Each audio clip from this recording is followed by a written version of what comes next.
Okay guys, thanks for tuning back in. So you've cooked on this thing, now you got to clean it. Now you don't want the creosote and grease and things falling down into your food that build up. Generally though, on the Smoky Mountain, as long as you don't have anything brown caked up in there, and if we look in here, we don't on this one, you should be good to go. But if anything turns brown or flaky, looks kind of like rust, it's not rust, it's just the buildup from the cook. The way these things are coated, you're not going to have rust on it, but at least on the dome. I use Citrus Safe. You spray it up there and let it work a little bit, and then it makes it fairly easy to get things off. I've had some success with that, and then just using some regular wire brushes. A lot of people don't like the wire brushes. I try to make sure I wipe them down really good. One thing I like a lot though is actually using like a steel wool on it, and that'll get it most of that stuff knocked off pretty easily.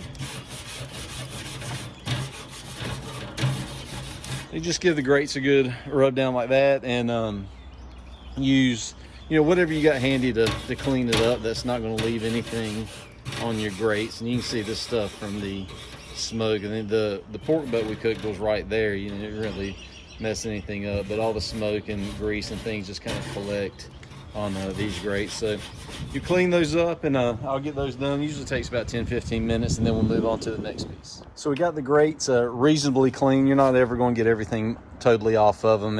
It's not going to look like it came from the factory, but they're good enough to cook on again. And one thing I always do too is keep a plastic bag nearby so you can put your rags and things in there. So the next thing we're looking at is the water pan. And you can see why I line mine with aluminum foil, because the drippings are going to go down in there, fat's going to go down in there, pieces that burn up and fall off are going to go down in there, and the water is going to boil out. A lot of people actually put sand in that now, because the water doesn't really perform a function of keeping the meat moist the way this is done. It's really just to block the heat from coming directly up. So I may try that method at some point. It's probably more efficient and way more clean. We'll see how that goes, and I'll do a video on that in the future if we do it. But I do it this way, and I also build a seam into this the way I fold it so that it doesn't leak through very bad, so you can pull it, for the most part, pull it right out. And that plastic bag being nearby is handy, because you can get all this fat and stuff in there without it dripping all over everything. Get all that up, and then we'll kind of run a brush through there and knock that stuff loose.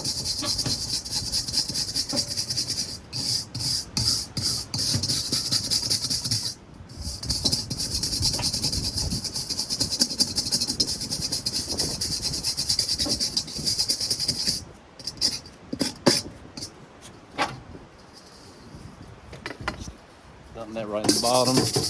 Knock this stuff off as well.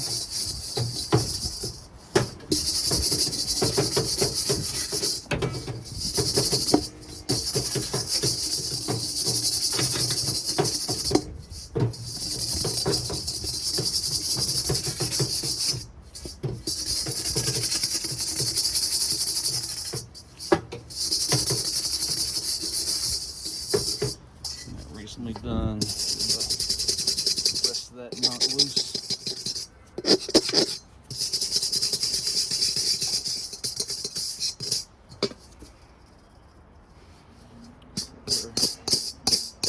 We're ready in here for the next one. Set that to the side, and what we'll do is just wipe that out, and then on the barrel itself, you can just take a larger brush and just knock the heavy stuff off. Now this, if you had this kind of stuff caked up on the dome, you definitely want to clean that all the way out.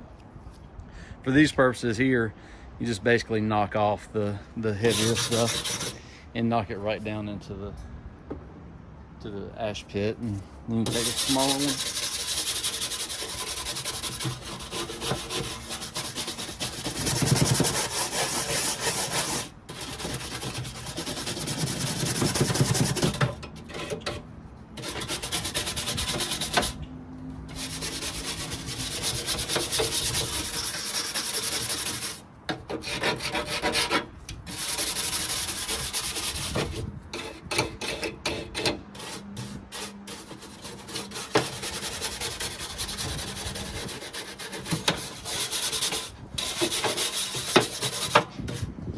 just repeat that process for a little bit. I'm gonna do a little more on it, but I'm not gonna make you guys watch that for another 5 minutes. It won't take very long because with a wire brush it comes off pretty easily, and then we'll break it down a little further and get all the ash stuff handled. Then you just put it back together and you're basically done. Doesn't take very long. I think on the grates it took me probably 10 minutes because I let the Citrus Safe sit on it for a little bit and then scrubbed it off and wiped it down really good. And then you've seen how long this is taking, about 4 minutes so far. So maybe about another 3 or 4 minutes. If you look right here though, you can see what I'm talking about with kind of that brown stuff. If you had that on your dome, you definitely want to get that off, and we'll get it off out of here as well. So be back in a minute with the rest of the video.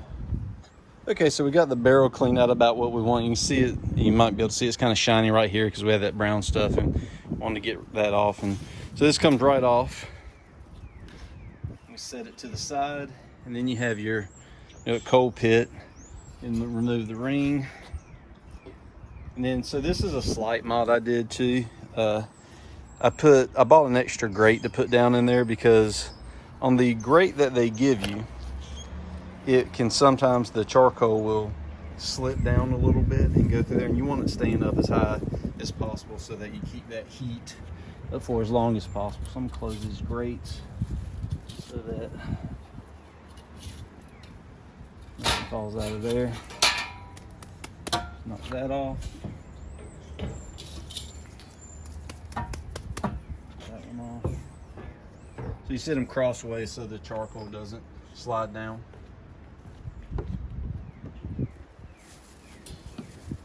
I just got an old cup I use and just start dipping out the ashes.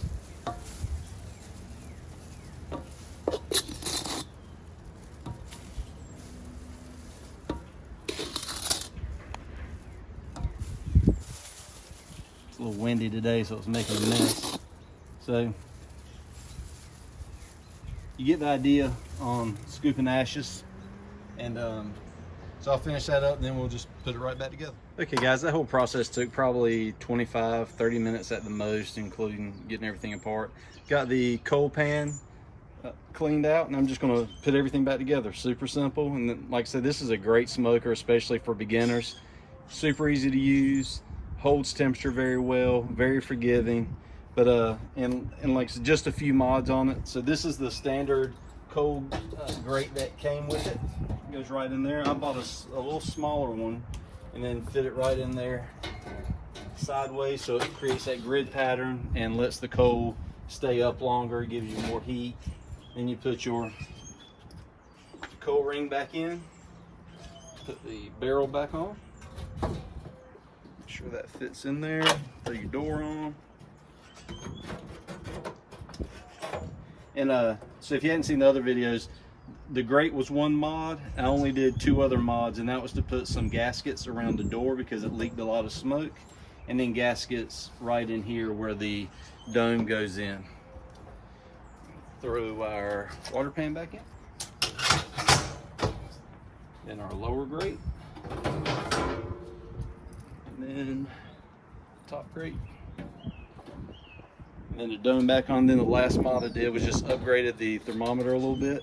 I use a Weber grill because it's more accurate. It runs in through here and comes up and sits on the grate with a clasp, and so it gives you a really good temperature right there at the level of the food.